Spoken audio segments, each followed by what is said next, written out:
News 30. வணக்கம். தூய்மை பாரத இயக்கத்தின் கீழ் சுகாதார பணிகளை மேற்கொள்ள 49 மின்கல வாகனங்கள் வழங்கும் விழா.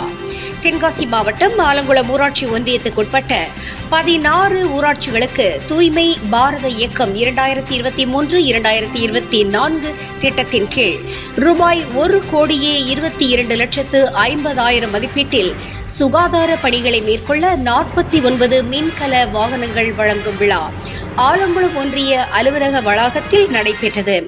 Alangulam union chairman M Divya Manikandan தலைமை வகித்தார். வட்டார வளர்ச்சி அலுவலர் கல்யாண ராமசுப்பிரமணியன் முன்னிலை வகித்தார். தென்காசி மாவட்ட ஆட்சியர் கமல் கிஷோர் கலந்து கொண்டு கொடியசைத்து வாகனங்களை தொடங்கி வைத்தார். இவ்விழாவில் ஆலங்குளம் வட்டாட்சியர் ஓசன்னா பெர்னாண்டா, உதவி பொறியாளர் உமாதேவி, ஊராட்சி மன்ற தலைவர்கள் புதுப்பட்டி பால் விநாயகம், நல்லூர் சில்சன், மருதம்புத்தூர் பூசத்துறை, மாயவான்குறிச்சி பால்தாய், குத்தப்பஞ்சான் ஜெயராணிகுமார், காவலாக்குறிச்சி மாலதி சுரேஷ், மாராந்தை மீனா சுப்பிரமணியன், கடங்கநேரி அமுதா தேன்ராஜ், பலபத்திர ராமபுரம் கண்ணையா, பாடிவாடி தலைவர் சுப்ராஜ், கோயமுத்தூர் ஈராய்ஸ் மோட்டார் நிறுவன மேலாளர் சுரேஷ், ஈராய்ஸ் மோட்டார் நிறுவன துணை மேலாளர் அப்துல் காதர் மற்றும் ஊராட்சி செயலர்கள், ஊராட்சி ஒன்றிய அலுவலக பணியாளர்கள் உள்ளிட்ட பலர் கலந்து கொண்டார்கள். நியூஸ் 30 செய்திகளுக்காக தென்காசி மாவட்டத்திலிருந்து கோவிந்தராஜ் மற்றும் ஐயம்மாள்.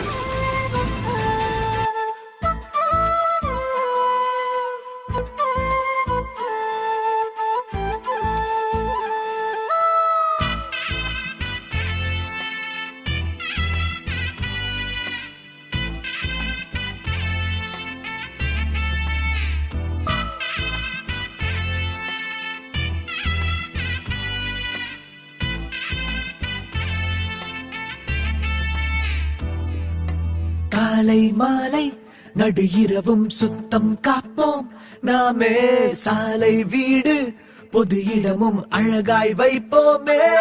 எனது குப்பை எனது பொறுப்பு என உறுதி எடுப்போமே. நாளை இளைய தலைமுறையை நாம் வென்றே காப்போமே. எனது குப்பை எனது பொறுப்பு என உறுதி எடுப்போமே. நாளை இளைய தலைமுறையை நாம் இன்றே காப்போமே.